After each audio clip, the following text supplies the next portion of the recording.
Hi, this is rocket Raghava. Please like and subscribe బ్రాహ్మణ సంక్షేమ వేదిక యూట్యూబ్ ఛానల్. అందరికీ నమస్కారం. నా పేరు నిట్టల విజయ గాయత్రి, హరిత గోత్రం.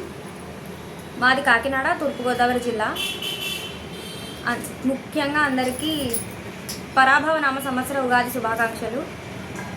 నాకు బ్రాహ్మణ సంక్షేమ సమితి ద్వారా విప్రాగ్రేశ్వరి బహుమతిని అందుకోవడం చాలా ఆనందకరంగా ఉంది. సనాతనులైన ఉమామహేశ్వర స్వరూపులైన నా తల్లిదండ్రులకు పాదాభివందనములు. అంగీరస, అంబరీష, యవ్వనాస్వ త్రయారుషేయ హరితజ గోత్రమునందలి జన్మించిన గాయత్రి అను నేను అత్యంత గౌరవముతో మా వంశపు మూల పురుషుల స్మరించుచున్నాను. పూర్వమున ఒకనాడు పదవీ గర్వంతో తన స్వకార్యమైన ఆహుతి సమర్పణను ధిక్కరించిన అగ్నికి గుణపాఠం నేర్పుటకై నియమింపబడిన తేజో సమానుడు అంగీరసుడు. ఆయన దేవీ దేవతలకు, పితృలకు, ఋషులకు ప్రియమైనవాడు. మానవులకు కడుపూజ్యుడు. ప్రతి కార్తీక మాసంలోనూ తప్పనిసరిగా స్మరించి అనుచరించవలసిన అంబరీషోపాఖ్యానమునందలి మూల పురుషుడు అంబరీషుడు. మా వంశపు ప్రముఖ సూర్యవంశపు రాజు. అతని పుత్రుడు యవనాస్య చక్రవర్తి. వారి పుత్రుడు మాంధాత, మనువడు హరిత మహర్షి. వారు అగ్రముగా కలిగి మా వరకు కొనసాగుతున్న మహావృక్షం మా హరితస గోత్రము. ఈ గోత్రమున జన్మను పొంది నేర్చుకుని పాటించి భావితరాలకు శ్రద్ధగా నేర్పి అందింపబోతున్న ప్రముఖ పవిత్రమైన అత్యంత విలువ గల సంప్రదాయాలు, ఆచారములు, సంస్కృతి విశేషాలు ఇవి. బ్రహ్మముహూర్తాన కరాగ్రే వసతే లక్ష్మీ శ్లోకంతో దినచర్య ప్రారంభమై స్నానం ఆచరించి కుంకుమ ధరించి ఆవు పేడతో వాకిలి అలికి వరిపిండితో ముగ్గులు వేస్తూ ఆరోగ్యం భాస్కరాదిచ్చే కనుక కొంత సమయం సూర్యునికి తప్పనిసరిగా కేటాయించి నమస్కరిస్తాను. ఇంతలో ఇంటిలోని మగవారు సంధ్యావందనం, అగ్ని కార్యం చేస్తుండగా ఆడవారు మిరియాలు, ఇంగువ పోపుతో నైవేద్యం సిద్ధం చేస్తారు. త్రిసుపర్ణ మయాచితం బ్రాహ్మణాయ దద్యేత్ అని త్రిసుపర్ణ మంత్రములతో అన్నపూర్ణ అష్టకంతోనూ హరినామస్మరణతోనూ భుజిస్తాను. కళాశాలకు వెళుతూ వస్తూ దేవుని స్తోత్రములు వింటాము. నాన్నగారు, తమ్ముడు సాయంకాలం సంధ్య వార్చుకునే సమయంలో లలిత సహస్రనామము, విష్ణు సహస్రనామం పారాయణ చేస్తాము. ఇది మా దినచర్యలో భాగం. ఇక పండుగలలో ఉగాదికి పంచాంగ శ్రవణము, శ్రావణ పౌర్ణమికి మగవారు ఉపాకర్మ చేయుట, అట్ల తద్దులు, ఉయ్యాల ఆటలు, గొబ్బియల్లో అంటూ ఆటపాటలు, రంగవల్లుల పేరుతో సృజనాత్మకతను పెంపొందించేలా హోలీ పేరుతో రంగులు చెల్లుకున్న, రాఖీ పండగ రోజున ఏనబద్దో బలి రాజా దానవేంద్రో మహాబలః తేనత్వానబద్దనామి రక్షే మాచల అని చెప్పి అన్నదమ్ములతో బహుమతులు అందుకున్న, దీపావళి నాటి దివిటీలు, వెలుగులు పంచే దీపాలు పెట్టిన, నాగుల చవితికి ఉపవాసాలు, కార్తీక పౌర్ణమికి దీపాలు వెలిగించిన, నదిలో ఆనందంగా దీపహారతులు, శివాలయంలో మాస శివరాత్రికి, మహాశివరాత్రికి లక్షపత్రి పూజలు జరుపుకున్న, దసరాకు, నవరాత్రులకు కుంకుమార్చన చేసుకున్న, కార్తీక వనాసమారాధన పేరుతో బ్రాహ్మణ కుటుంబాలను కలుసుకుని కబుర్లు చెప్పుకున్న, శుభాకాంక్షలు తెలుపుకున్న, చాకలి వాయనాలు, వ్రతాలు, పూజలు, అభిషేకాలు, హోమాలు, దానాలు, ఇలా ఒకటేమిటండి, ప్రతిరోజు పండగే, ప్రతి ఇల్లు సందడే అన్నట్లు కళకళలాడిపోతుంది మా ఇల్లు. సంక్రాంతికి ముగ్గులతో, ఆవు పెడతో చేసిన గొబ్బిళ్లను అలంకరిస్తాను. హరిదాసులకు బియ్యం, బసవన్నకు భక్ష్యాలు, బట్టలు.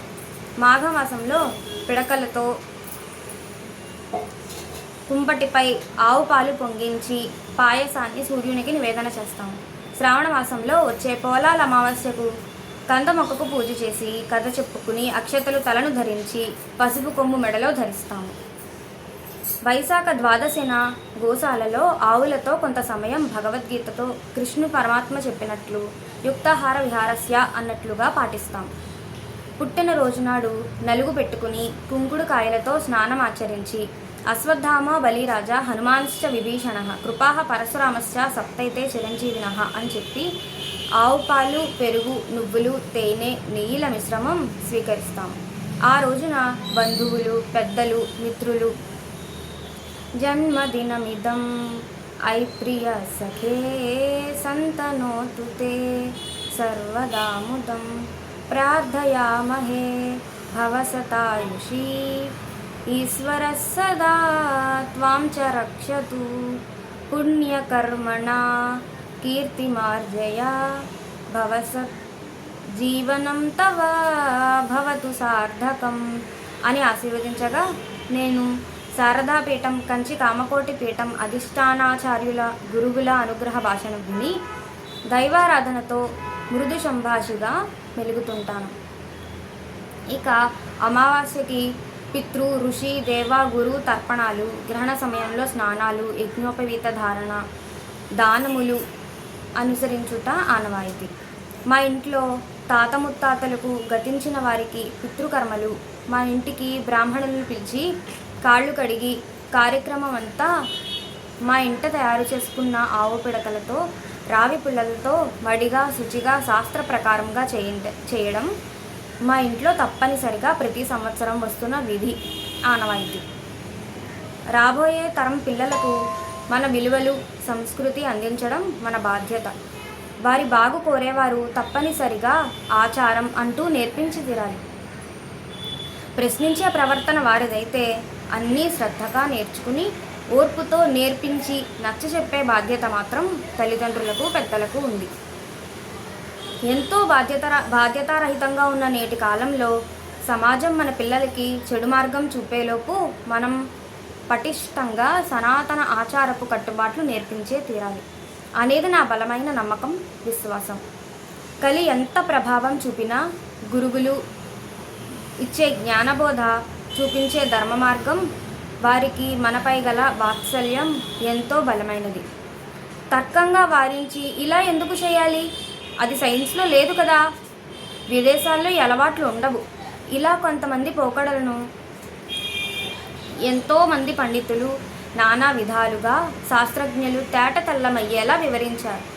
ఉదాహరణకు డాక్టర్ జిన్ కోబాట్ జిన్ ఉదయం నిద్ర లేవగానే మన అరచేతులు చాచి అరచేతులు చూడాలని, కొంత సమయం శయ్యపైనే కూర్చుని తర్వాత మెల్లగా నేలపై నిలబడి చేతులతో పాదాలు తాకుతున్నట్లు వంగి తర్వాత పైకి లేచి దినచర్య ప్రారంభం చేయాలి. అది మన హృదయానికి మేధస్సుకు చాలా మేలు చేస్తుందని చెప్పారు. అదే ఎన్నో ఏళ్లుగా మనం పెద్దలు చేసే కరాగ్రే వసతే లక్ష్మి మరియు సముద్ర వసనే దేవితో చేతులు చూసి భూదేవికి నమస్కరించి పాదస్పర్శ చేసి క్షమాపణ విధి. ఇది ఎంతో విలువైన ప్రక్రియ అని నేడు విజ్ఞాన శాస్త్రం చెబుతోంది. ఇది సాంప్రదాయ పద్ధతుల వెనుక నిగూఢంగా దాగి ఉన్న సైన్స్. మనం చేసే ప్రతి పని, పూజ, పేరంటానికి ముందు కాళ్ళకి రాసుకునే పసుపు, గడపకు రాసే పసుపు కుంకుమలు బొట్లు యాంటీ బ్యాక్టీరియా అని మనకు తెలుసు. అలాగే ఆవు పేడ రేడియేషన్ని కట్టడి చేస్తుందని నిర్ధారించిన శాస్త్రవేత్త డాక్టర్ వల్లభభాయ్ కెతరియా. మామిడి తోరణాలు మాత్రమే చెట్టు నుంచి వేరు అయిన 7 రోజుల పాటు ప్రాణవాయువు విడుదల చేస్తుందని, ఇంటికి వచ్చిన చుట్టాలకు అది మంచి కోరి చేసే ప్రక్రియ అని అందరికీ తెలుసు. ఆక్సిజన్ అని పేరు పెట్టక మునిపే మన పెద్దలకు ఈ విషయం తెలియడం ఆశ్చర్యాన్ని కలిగిస్తుంది. పిలకధారణ కూడా మా కుటుంబం సిగ్గుపడకుండా ఆచరిస్తున్నందుకు మేము ఎంతో గర్వపడుతున్నాము. అశౌచం అంటూ ముట్టు, ఎంగిలి పాటించుట, మైల, చేతులు జోడించి నమస్కరించుట, పెద్దలకు పాదాభివందనం చేయుట, ప్రవర చెప్పుకుని గురువులకు నమస్కరించుట, బయటకు వెళ్ళి వచ్చేటప్పుడు బయటే కాళ్ళు కడుగుట, ఏదైనా అశౌచం కలిగితే బట్టలు తడిపి స్నానం చేసి లోనికి రావడం, ఇవన్నీ మా పెద్దల ద్వారా మాకు వచ్చిన ఆచార సాంప్రదాయాలు. ఇక మన యువతరం గ్రహించవలసిన ఆచార వ్యవహారాలు ఇతర మతం జాతి వారిని తగినంత మాత్రమే స్నేహం చేస్తూ అతిగా ప్రవర్తించకుండా మన ధర్మాన్ని, మన దేశాన్ని, మన మానవ జాతిని గౌరవించి మాట్లాడటం. ఎవరైనా మన ధర్మాన్ని కించపరిచేలా వ్యవహరిస్తే వారికి మన గొప్పతనం తెలిసేలా మన మతాన్ని దూషించకుండా మనమే ఖండించడం తప్పనిసరిగా నేర్చుకోవాలి. మన ధర్మంతో పాటుగా మన భారతీయతను కాపాడుకోవాలి. ప్రస్తుత కాలంలో ఇది చాలా అవసరం.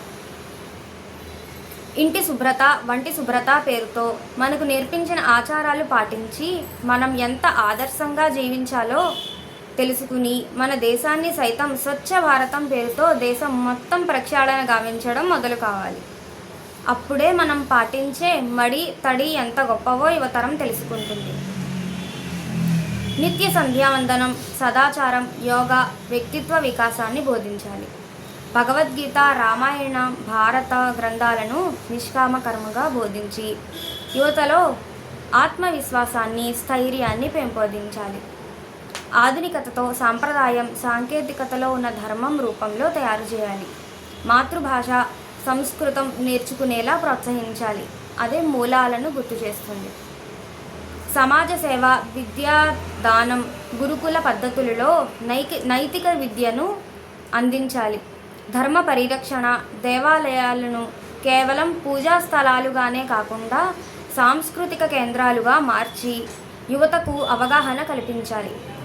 సర్వే జనా సుఖినో భవంతు అనే నినాదంతో ధర్మాన్ని ఆచరిస్తూ ఆధునిక విద్యను అభ్యసించి దేశాన్ని ముందుకు నడిపించే నాయకులుగా యువతరాలను తయారు చేయడం నేటి బ్రాహ్మణుల ప్రథమ కర్తవ్యం.